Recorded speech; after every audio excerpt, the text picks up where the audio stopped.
नजर ढड्याळाकडे गेली. संध्याकाळचे 5 वाजले होते. आता दिवसाचा प्रकाश होता तोवरच 2 घास खाऊन घ्यायला हवे होते. अन्नपदार्थाची करंडी पुढे ओढून सोडली. दुपारचे जेवण करताना हे पिकनिकच आहे अशी स्वतःची भाबडी कल्पना करून घेतली होती. आता ती वेळी गेली होती. गडीबाहेर आणि गडीत सर्वत्रच धोका होता. बाहेर जोशी काका मला फसवून इथे कैद करणारे आणि इथे आत गडीत वेगळंच काहीतरी. मी या कट कारस्थानांचा बळी का व्हावं? मी या गडीतल्या प्राचीन अघोरी शक्तीच्या कचाट्यात का सापडावं? माझा काहीही दोष नसताना? माझ्या मनाच्या धारणेत एक बदल झाला होता, ज्याला करेज ऑफ डेस्परेशन म्हणता येईल. जेव्हा तर्कशुद्ध विचार थांबतो, जेव्हा तर्कशुद्ध मार्ग बंद होतात, तेव्हापासून अतर्काचा, अविवेकाचा आधार घ्यायला लागतो. कदाचित असंही असेल, रोजच्या व्यवहारात तुम्ही समाजाचे एक घटक असता. त्या नात्याने तुमच्यावर आपोआपच अनेक नैतिक, सामाजिक, इतरही बंधनं येतात. आजचा कधी नाही इतका मी या क्षणी स्वतंत्र होतो. मी कोणालाही जबाबदार नव्हतो. माझ्या वागण्यावर कोणतीही बंधनं नव्हती. स्वतःचा बचाव हे एकमेव साध्य माझ्यासमोर होतं. त्यासाठी कोणतेही आणि सर्व मार्ग वापरायला मी मोकळा होतो आणि तयारही होतो. पोळी, चटणी, जॅम यांच्याकडे पाहता पाहता वाटत होतं, कदाचित माझं हे शेवटचंच भोजन असेल. लवकरच दिवस संपणार होता, अंधार होणार होता. सारी गढी काळोखाच्या कोळशात जाणार होती.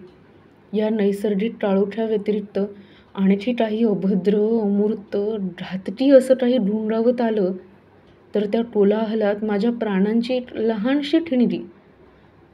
हा संघर्ष व्यस्त, एकतर्फी तर होणार नव्हता.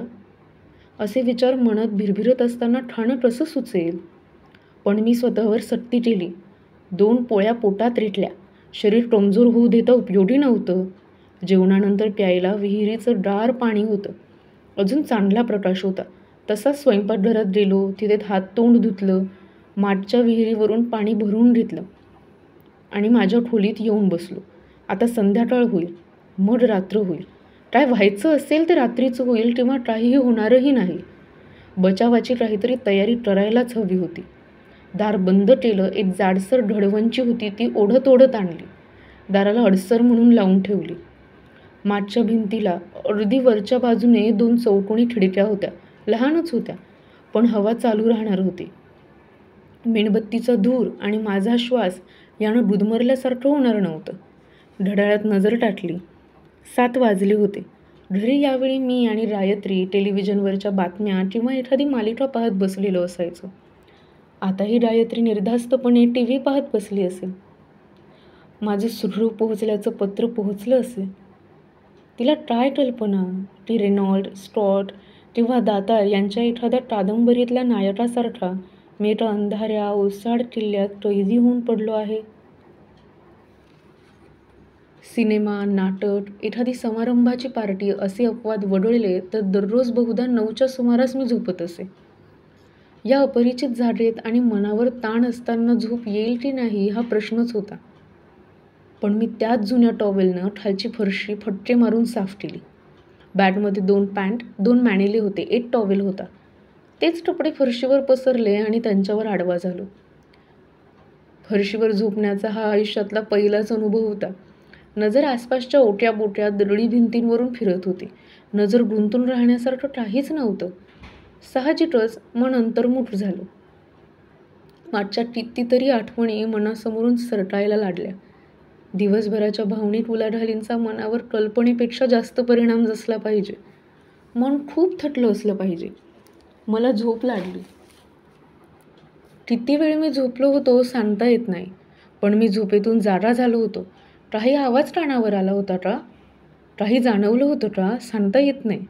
असं म्हणतात की बाह्यतः माणूस निद्रिस्त झाला तरी अंतर्मन किंवा मनाचा कोणता तरी कोपरा जागृतच असतो, सावध असतो, आसपासच्या परिस्थितीची दखल घेत असतो. एखादा धोका आहे अशी शंका आल्यास कोणत्या तरी संकेताने जाग आणतो. सारं शरीर थरथरत होतं. तशी आसपास शांतता होती. जवळजवळ संपत आलेली मेणबत्ती संथ ज्योतीने जळत होती. मी घड्याळाकडे नजर टाकणार होतो, पण शरीरावर भीतीचा असा काही पगडा बसला होता की ती लहानशी हालचाल करायलाही मन कचरत होतं. स्वतःचा राग येत होता, पण विचारांवर विचारांचं नियंत्रण कधी असतं का? आसपास संपूर्ण शांतता होती, निदान या क्षणी तरी होती. पण मग मला अशी अचानक जाग कशाने आली होती? असा जेव्हा कार्यकारण भावाचा विचार मनात सुरू झाला, तेव्हा शरीरावरची भीतीची पकड जरा सैल झाली होती. नजर घड्याळाकडे गेली. 12:30 वाजले होते. मध्याह्नरात्रच जवळजवळ. रात्र उलटायला अजून कितीतरी वेळ होता. मी काय असाच हातपाय आखडून थरथरत्या शरीराने इथे बसणार होतो? दाराला ढडवंचीचा अडसर लावून त्याच्या मागे कोणापासून मी स्वतःचं संरक्षण करू पाहत होतो? इथे काय डाकू दरोडेखोर येणार होते? हास्यास्पद कल्पना. पिढ्यानपिढ्या गडी त्यांच्यासमोर ओसाड पडली होती. लुटण्यासारखं काही असेल तर ते तेव्हाच लुटलं गेलं असणार. डटाईताला आता गडीत स्वारस्य नव्हतं.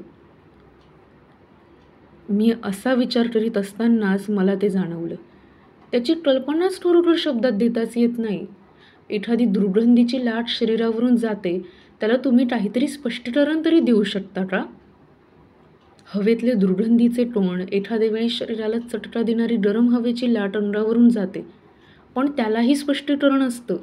वैर, द्वेष, संताप, क्रौर्य, तुच्छता इत्यादी अमूर्त भावना जाणणारं एखादं 6वं इंद्रिय त्या अतिरेकी ताणाच्या अवस्थेमुळे माझ्यात उद्दीपित झालं होतं का? मी स्पष्टीकरण तर देऊच शकत नव्हतो, पण अत्यंत स्पष्ट जाणीव झाली. सारी गढी एखाद्या दुष्ट, अपवित्र, क्रूर, अमानवी प्रभावाखाली आली आहे. एखादा अवकाश धुराने व्यापला जावा तशी सर्व गढी त्या दुष्टतेच्या कोशात गुरफटली गेली होती. शरीराला एखाद्या गरम तारेचा चटका बसावा तितकी ती मानसिक जाणीव प्रखर स्पष्ट होती. याच मानसिक चटक्याने मला झोपेतून अवचित जाग आली होती. गाढ झोपेतून जाग आणण्या इतकी ती तीव्र होती. मला स्वतःला धोका होता का हा प्रश्नच निरर्थक होता. एखाद्या अरण्याला वणवा लागला की त्याच्या मृत्युमिठीत सर्व प्राणीजात येणारच, तेव्हा धोका तर होताच. पण मला त्या धोक्याची जाणीव कशी झाली हा प्रश्न मला सतावत होता. मेणबत्तीच्या मागेच पूर्ण प्रकाश पडेल अशा जागी 12 ज्योतिर्लिंगांचा तो बाण भिंतीला लावून ठेवला होता. त्याच्यावर माझी नजर स्थिरावली होती. दुपारी मी याच बाणाची प्रतिष्ठापना देव्हाऱ्यात केली होती आणि एका उन्मत्त, अहंकारी, उन्मार्ग शक्तीने तो भिरकावला होता. त्यावेळी मनात शंका आली होती, पण आता त्या चटाट त्या लालसर तांबूस बाणाकडे पाहता पाहता शरीरावरून सरसरून काटा आला. इथे काहीतरी विलक्षण घडत होतं. त्या क्षणा इतकं मन स्पष्ट, अभिज्ञानी, धारधार कधीही नव्हतं माझं. काही ठाम आंतरिक विश्वास असतात. त्यांना बाह्य पुराव्याची काहीही आवश्यकता भासत नाही. पाखंडी तर्कटाने ते ढासळतही नाहीत. जणू काही माझी दृष्टी त्या क्षणी केवळ दृश्य वर्णपटापुरतीच मर्यादित न राहता जांभळ्याच्या अलीकडच्या निळातीत क्षकिरण, गॅमा किरण इथपर्यंत आणि तांबड्याच्या पलीकडच्या इन्फ्रारेड, रेडिओ वेव्स अगदी 1000 किलोमीटरचे तरंग इथपर्यंत पसरली होती. हे तर केवळ एक दृश्यमितीचं वर्णन झालं. माझी जाणीव अनेक दिशांनी आणि अनेक पातळ्यांवर विस्तारली होती. म्हणून तर मला त्या दुष्ट शक्तींचा उद्रेक जाणवला होता. मला वाटायला लागलं असं बंद दारामागे अंग चोरून बसणं मला शोभत नाही. समजा एखादं अनैसर्गिक अरिष्ट माझ्यावर कोसळणार असेलच, तर मग ते काय अशा लाकडाच्या दाराने अडवलं जाणार आहे? ज्याला या वावभर जाडीच्या चिरेबंद दरडाच्या भिंती बाहेर अडवू शकत नाही, त्याला काय हा 6 इंची लाकडी दरवाजा अडवणार होता? नक्कीच नाही. मी उठलो. तो शंकराचा बाण वरच्या उजव्या खिशात ठेवला. बॅगमध्ये लहान टॉर्च बाहेर काढला. एक मेणबत्ती आणि काडीपेटी खिशात ठेवली. अनेक रहस्यमय चित्रपटातून नायकाच्या हातून टॉर्च मोक्याच्या क्षणी खाली पडून विझून गेला असल्याच्या उत्कंठावर्धक सीन पाहिला होता. दारामागे अडसर म्हणून लावलेली ढडवणची मागे ओढली. भिंतीला लावून ठेवले. मेणबत्ती एका फुंकरीत विझवून टाकली आणि खोलीचं दार उघडलं. मी दारातच उभा राहून बाहेरच्या अंधाराकडे पाहत होतो. माझ्या वाटण्याचं मलाच नवल वाटत होतं. एकाएकी एवढा धीर मला कोठून आला होता? कोणताही बाह्य पुरावा नसताना माझी मनोमन खात्री झाली होती. माझ्या मदतीसाठी एक सत्शक्ती इथे अवतीर्ण झाली होती. कदाचित त्या दुष्ट शक्तीच्या विरुद्ध आकर्षणामुळेही असेल. कदाचित ग्रहण आणि ऋण पुण्यमय आणि पातकी, धवल आणि कृष्ण अशा परस्पराविरुद्धात तोल राखण्याचाही हा निसर्गक्रम असेल. माझं ज्ञान त्या पातळीचं नव्हतं. पण शेवटी माणसाचे आचार विचारांवरच ठरतात, विटारावर नाही. माझी खूप खात्री असेल, माझ्या मागे एक महान शक्ती उभी आहे. पण समोरच्या लवलवत्या अंधारात पाऊल टाकायची माझी हिंमत होती का? समोरच्या अंधारात अवकाशात होतं तरी काय? मी हातातला टॉर्च समोर धरला आणि शिरगावला. टॉर्च लहान होता. मागे जेव्हा वापरला होता तेव्हा त्याचा प्रकाश क्षीण वाटला होता. पण आत्ताच्या गुडूप अंधारात त्याचा झोत एखाद्या प्रखर सर्चलाईटसारखा समोर पडला होता. त्या झोतात मला ते आकार दिसले. काळ्या भुरकट रंगाचे, निशब्द हालचाल करणारे. जमिनीला पुढचे हात टेकवत एखाद्याने ओणव्याने चालावं तसे चालणारे. माझ्या प्रकाशझोताची त्यांना जाणीवही नव्हती. स्वतःच्याच कोणत्या तरी अनाकलनीय मोहिमेवर हे विद्रूप आकार चालले होते. फक्त एकदाच एकाची जाड मान डावीकडे वळली. बसत्या बथ्थड चेहऱ्यातले 2 निठाऱ्यांसारखे लाल डोळे क्षणमात्र लटलटले. मग तो पुढे गेला. हे कोण होते? कोठे चालले होते? मनात भीती तर होतीच, पण कुतूहल त्याहूनही प्रखर होतं. पुढच्या माझ्या कृतीला तुम्ही नक्कीच मूर्खपणा म्हणाल. मी सावकाश त्यांच्या मागून निघालो. माझ्या अस्तित्वाची, माझ्या प्रकाशझोताची त्यांना जाणीव नव्हती. एवढ्या एकाच आधाराने मला जराशी सुरक्षितता वाटत होती. जनावरांसारखं चालणाऱ्या त्या आकारांची रांग समोरचा जिना चढून वर गेली. वळून त्या खोलीच्या दारापाशी थांबली, अगदी निश्चल पावित्र्यात. माझ्या टॉर्चच्या प्रकाशाची, माझ्या पाठलागाची त्यांना काहीही जाणीव होत नव्हती. जणू काही मी टीव्हीवरचं एखादं दृश्य पाहत होतो. पूर्वी कधीतरी घडून गेलेल्या प्रसंगाचं हे प्रक्षेपण होतं. माझीही जाणीव जशी अवकाशात विस्तारली होती तशीच काळातही विस्तारली होती का? माझ्या आत्ताच्या हालचालीला त्या घटनेवर काहीही परिणाम होत नव्हता. माझ्या टॉर्चचा प्रकाश त्यांना जाणवत नव्हता. माझं स्वतःचं अस्तित्व, ज्या खोलीच्या दाराशी ते दबा धरून बसले होते त्या खोलीत कोण होतं?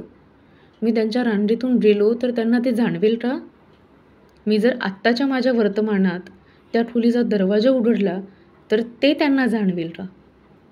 अशा कल्पना मनात आणणाऱ्या मला तुम्ही मूर्खातच काढाल.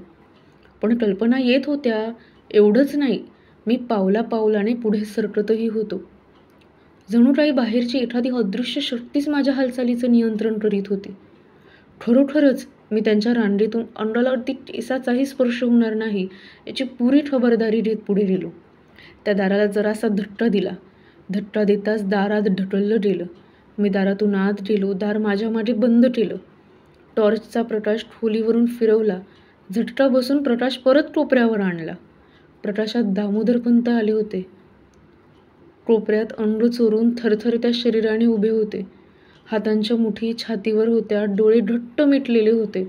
ओठ आवळलेले होते.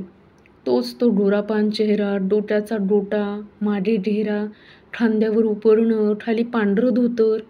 पण तो मागचा रुबाब कोठच्या कोठे गेलेला होता.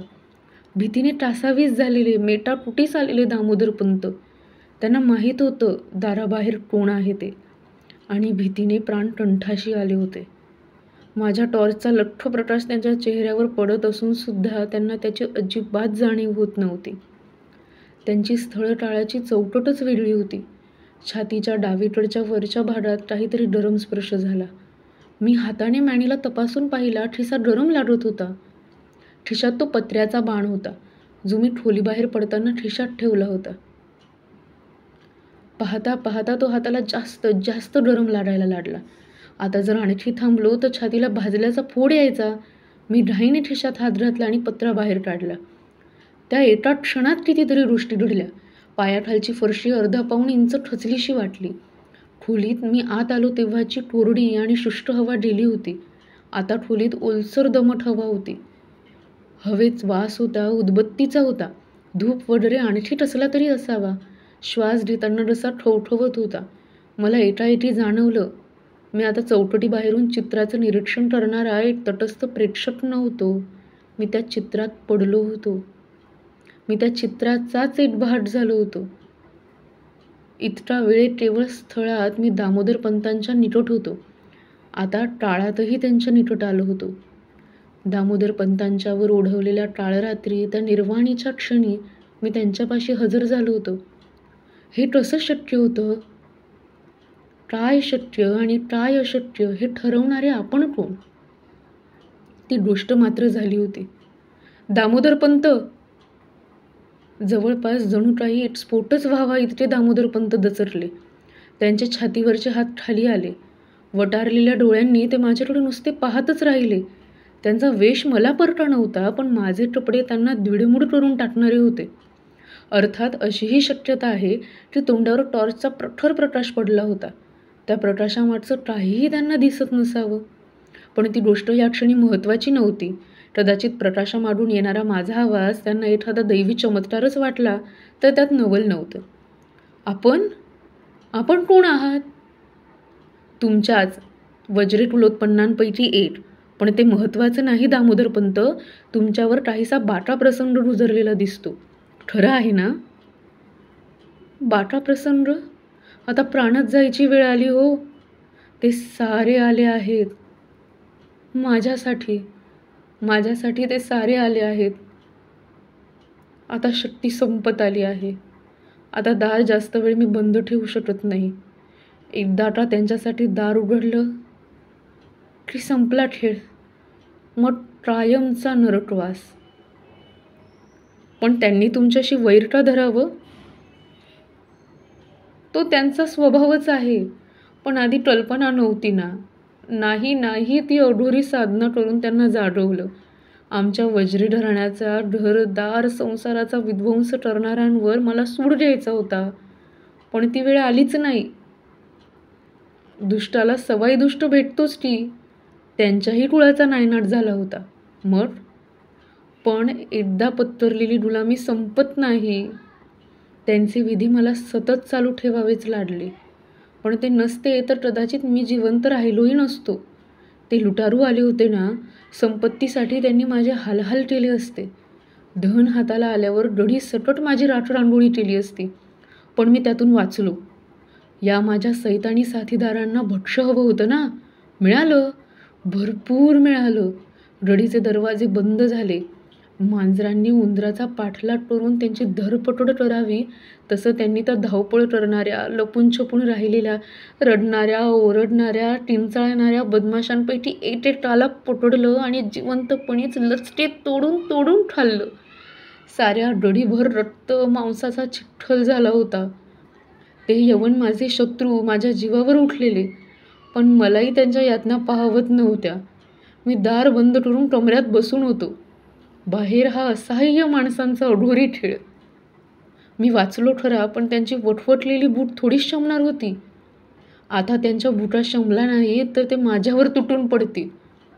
मी स्वतःला कसा वाचवू? त्यांना जागवलं आहे ते अपमानाचा बदला घेण्यासाठी. त्यांच्यासाठी मी निरपराध जीवांचा बळी देऊ? नाही, मी इतका नीच, स्वार्थी, क्रूर ठासच नाही. माझ्या हातातला पत्र्याचा बाण पुन्हा गरम व्हायला लागला होता.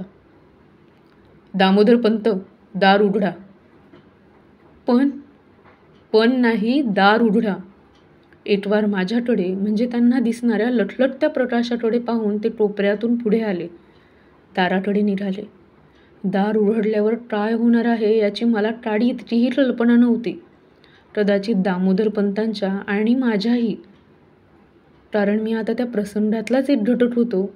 मृत्यूलाही हे आमंत्रण असेल. एक पाऊल टाकीत ते दारापाशी गेले.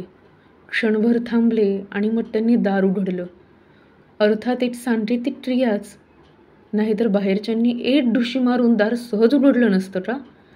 हातातला पत्रा आणखी गरम होत चालला होता. दामोदर पंतांना दारात पाहताच बाहेर दबा धरून बसलेले एकदम त्यांच्यावर झेपावून आले. पत्र्याचा माझ्या हाताला अगदी चटका बसला. क्षणभर वाटलं हातात पेटता निठाराच धरला आहे. पण त्या पत्र्यापासून लाल सोनेरी रंगाचा प्रखर प्रकाश फेकला जात होता. झेपावणारे आकार हवेतच थांबले. मग वेडे वाटडे चित्कार करीत मागे कोसळले. धडधड धडपड करीत मागे सरले आणि मागच्या अंधारातच गायब झाले. एक लहानसा धक्का बसून मी भानावर आलो. मी त्या खोलीच्या दारात उभा होतो. हातात जळता टॉर्च होता, पण आसपास कोणी नव्हतं. रिकामा, निशब्द अवकाश. म्हणजे मी माझ्या वर्तमानात परत आलो होतो. डाव्या हातात अजूनही तो पत्र्याचा बाण होता, पण तो जरासा कोमट लागत होता इतकंच. काही क्षणांपूर्वीच या पातळ पत्र्यातून एक अकल्पनीय संहारक शक्तीचा उत्सर्ग झाला होता. तो शक्तिस्रोत आता थांबला होता. आता इथे माझं काही काम नव्हतं. गेल्या वाटेवरूनच मी माझ्या खोलीकडे परत निघालो. जळत असलेली मेणबत्ती संपत आली होती. तिच्या जागी मी दुसरी मेणबत्ती लावली. माझ्या तात्पुरत्या बिछाण्यावर बसून राहिलो. घड्याळावर नजर टाकली. 1:30 वाजला होता. म्हणजे जाग आल्यापासून जवळजवळ पाऊण तास गेला होता. आता झालेला किंवा झालासा वाटणारा प्रकार काय होता? एक दिवास्वप्न? Waiting dream? हातात अजूनही तो पत्र्याचा बाण होता. तो आता नेहमीसारखा झाला होता. पण मगाशी जेव्हा तो गरम झाला होता, तेव्हा डाव्या हाताच्या बोटांना आणि तळव्याला चटका बसला होता. तो हाताचा भाग अजून हुळहुळत होता. ही काय ती जाट त्या स्वप्नाची एक मागे राहिलेली सायकोसोमॅटिक निशाणी? यावर माझा विश्वास बसत नव्हता. पण ज्या काही घटना मी अनुभवल्या होत्या त्यांचं स्पष्टीकरण मी कसं देणार? जोशी काकांची हकीकत होती. दामोदरपंत सूड घेण्यासाठी संधी आणि साधन शोधत होता. त्याने काही वेगळी साधना केली होती. गडीवर झालेल्या हल्ल्यातून तो आश्चर्यकारक रीतीने वाचला होता. गडी पछाडलेली होती. वज्रकुळाचं रक्त ज्याच्या धमन्यातून वाहत आहे त्यालाच दामोदरपंतांचा गुप्त खजिना मिळणार होता. मी वज्रकुळातलाच होतो. अशा या कड्या एकमेकांत गुंतवून मनाने माझ्यासमोर ते भयनाट्य उभं केलं असणार. पण स्वप्न अतिशय अल्पकाळ टिकणारी असतात. माझा जवळजवळ पाऊण तास त्या अनुभवात गेला होता. काही तिला म्हणायला पटेना की तो एक केवळ स्वप्नाचा प्रकार होता. त्या सर्व प्रसंगाच्या अनुभवाची प्रचितीच इतकी प्रखर होती. पण मला एका गोष्टीचं नवल वाटत होतं. एवढ्या या अवाढव्य दुष्टरीतीच्या इमारतीत मी रात्रीचा एकटा अडकलेला. पण निदान या क्षणी तरी मनात भीतीचा स्पर्श होत नव्हता. एवढंच काय, अस्वस्थही वाटत नव्हतं. हेच जर असं चमत्कारिक नव्हतं का? जरा विचार करताच त्यामागचं कारणही लक्षात आलं. माझ्यापाशी तो ज्योतिर्लिंगाच्या पत्र्याचा बाण होता. हाच तो विचार आणि विकार यातला फरक. तरकट लढवणारं बुद्धिवादी मन घोळ घालत बसलं होतं. तो अनुभव शक्यतेच्या कोटीतला होता का? खरोखर घडला होता का? का मला झालेला भास होता? ही सारी विचारांची वादळं. पण खोलवरच्या अंतर्मनाने त्या घटनेचा केव्हाच स्वीकार केला होता. देवचित्र कोरलेल्या त्या चटाकत्या ताम्रपटातल्या दैवी शक्तीचा एक प्रखर साक्षात्कार मला झाला होता. मनाला धीर द्यायला तेवढा पुरेसा होता. मी आडवा झालो. पाहता पाहता झोप लागली असली पाहिजे. जाग आली तेव्हा मेणबत्ती विझली होती. खोलीत दिवसाचा अंधुक प्रकाश आला होता. नजर घड्याळाकडे गेली. 8 वाजले होते. पहिला विचार मनात आला. चला, 24 तास उलटले. आता फक्त 24 तासच बाकी आहेत. उद्या जोशी काका हजर होते. पुढे काय होणार होतं याचा विचारसुद्धा मी करीत नव्हतो. माणूस सवयीचा गुलाम असतो हेच खरं. तुम्ही जंगलात असा नाहीतर वाळवंटात असा. जाग आली की मनात विचार येतो. चहा, मग दाढी, मग स्नान, मग नाश्ता. इथे चहा नाही, नाश्ताही नाही. पण वॉटर बॉटलमधल्या गार पाण्याने दाढी तर केली. मागे जाऊन विहिरीतल्या गार पाण्याने स्नानही केलं. वापरल्या कपड्याच्या घड्या घालून ठेवल्या. ओले कपडे आणि पंचे तिथेच एका खुंटीवर टांगले. मग खोलीबाहेर पडलो. मात्र मॅनिलियाच्या खिशात तो तांब्याचा बाण ठेवायला विसरलो नाही. या वास्तूत जिथे जाईन तिथे तो बाण सतत माझ्याबरोबर असणार होता. तसं करण्यासारखं काही नव्हतं. दिवस कंटाळवाणा तर जाणारच होता, पण एका गोष्टीची खात्री होती. फक्त 24 तासांचाच प्रश्न होता की मग घटना काहीतरी वळण घेणार होत्या. तेवढे 24 तास काढणं खासच कठीण जाणार नव्हतं. समोरच्या जिन्याने मी वर गेलो. 2रा मजला, मग 3रा मजला, मग एक मोठी चुणी रच्ची. जवळजवळ खालच्या सर्व खोल्यांवर पसरलेली. 4ही बाजूंना वरवंडी होती. बसायला ओट्यासारखी पायरी होती. तिथून आसपासच्या प्रदेशाचा देखावा दिसत होता. खूप अंतरावरून हमरस्ता जात होता. रस्त्यावरून एसटीची बस चालली होती. इतक्या अंतरावरून ती एखाद्या खेळण्यासारखी दिसत होती. काल सकाळपर्यंत मी त्याच जगाचा एक हिस्सा होतो. बस, रेल्वे, लॉज, हॉटेल, गाव, शहर, घर, दार, पत्नी, मुलं. पण टाळ रढीत पाऊल टाकलं आणि एका वेगळ्या जगात प्रवेशच झाला होता. जणू काही टालवस्त्राला इथे ढळी पडली होती. ती ढळी उलगडली तेव्हा भूतकाळातला एक विषारी संघर्ष उलगडलेला दिसत होता. हा पेशवेकालीन इतिहास नव्हता. ही काही एखादी बखर नव्हती. लेख, पत्रे, उतारे यांच्या पुराव्यावर रचलेल्या काल्पनिक घटना नव्हत्या. मी स्वतः प्रत्यक्ष या शरीराने त्याला कालखंडात पोहोचलो होतो. मोठा दटादटीचा काळ. मनगटाच्या बळावर घरदार, पत्नी, मुलं, संसार, पैसा अडका यांचं संरक्षण करावं लागत होतं. सर्वत्र विलक्षण अनिश्चितता होती. माणूस तलवारीने जगत होता, तलवारीने मरत होता. त्या तुलनेत आजचं आयुष्य किती सुरक्षित होतं. आजच्या जमान्यात अगदी टोमटुवत मनुष्यही तट धरून राहू शकत होता. हे पूर्वीच्या काळी शक्य असतं. मी अनेक कुलवृत्तांत वाचले होते. 4-4, 5-5 पिढ्यांचा इतिहास त्यात एका तक्त्यांच्या रूपात मांडला होता. आडव्या उभ्या रेषांनी जोडलेली ती फक्त नावं होती. अमक्याची ती 4-5 मुलं, त्यांचे विवाह, त्यांची मुलं. हा नावांचा आणि रेषांचा तक्ता त्यांच्या खऱ्या आयुष्याबद्दल काय सांगणार? त्या तर फराट्यांनी ओढलेल्या रेषाकृती होत्या. पण माझा विलक्षण अनुभवात या रेषाकृती सजीव झाल्या होत्या. रंग, रूप, सुख, दुःख अशा सगुण त्रिमिती स्वरूपात समोर आल्या होत्या. रोजच्या व्यवहाराच्या चौकटीत हा असाधारण अनुभव बसवणं किती कठीण होतं. जवळजवळ अशक्यच.